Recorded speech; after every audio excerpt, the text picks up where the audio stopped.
সনাতন ধর্মাবলম্বীদের প্রধান ধর্মীয় উৎসব দেবী দুর্গার উপাসনার মহা অষ্টমী উদযাপিত হচ্ছে সারা দেশে। অষ্টমী পূজার মূল আকর্ষণ ছিল এই কুমারী পূজা। এদিন ফুল, জল, বেলপাতা, ধূপ, দীপ সহ ষোড়শ উপাচারে কুমারী রূপে দেবী দুর্গার আরাধনা করেন ভক্তরা। পূজা উপলক্ষে মণ্ডপ এলাকায় নিরাপত্তাও বাড়ানো হয়েছে। আমাদের সহকর্মীদের পাঠানো তথ্য এবং ছবিতে বিস্তারিত। সিলেটে এবারই প্রথম মহা অষ্টমীতে কুমারী পূজার আয়োজন করা হয়েছে। দক্ষিণ সুরমার জৈনপুরে মহালক্ষ্মী ভৈরবী গ্রীবা মহাপীঠে মঙ্গলবার সকাল 10:30 থেকে শুরু হয় কুমারী পূজা।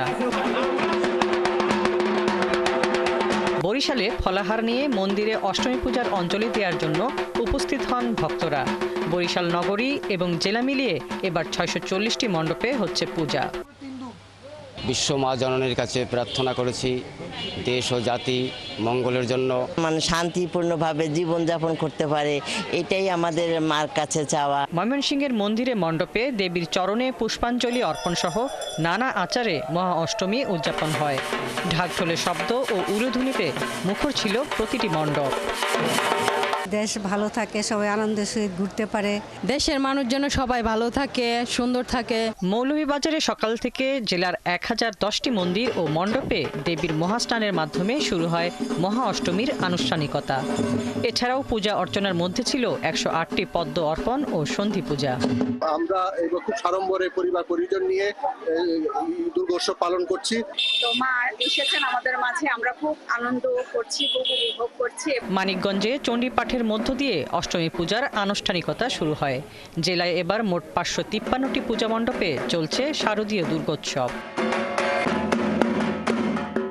কুমিল্লায় সকাল 11টার দিকে মণ্ডপে মণ্ডপে অঞ্জলি নেন ভক্তরা। পূজা শেষে হাতের মুঠোয় ফুল, বেলপাতা নিয়ে ভক্তরা মন্ত্র উচ্চারণের মাধ্যমে অঞ্জলি দেন দেবীর পায়ে। কুমিল্লা জেলায় 818টি পূজা মণ্ডপ ও মন্দিরে এবার দুর্গাপূজা হচ্ছে। নাটোরে মায়ের পায়ে অঞ্জলি দিতে সকাল থেকেই শহরের সবগুলো মণ্ডপে ছিল নানা বয়সী পূজারী ও ভক্তদের ভিড়। নাটোরের রানী ভবানীর রাজবাড়িতে সর্বমঙ্গলা মন্দিরে হয় কুমারী পূজা। প্রতিটা মণ্ডপে মণ্ডপে ঘুরে বেড়াইলাম, ভালো ছিল পরিবেশটাও। মায়ের কাছে আমাদের প্রার্থনা, আমরা যেন আর 2 দিন পুজো আছে, আমরা খুব সুন্দরভাবে আমাদের পুজো পরিচালনা করতে পারি। যশোরের রামকৃষ্ণ মিশন আশ্রমে সকালে কুমারী পূজা অনুষ্ঠিত হয়।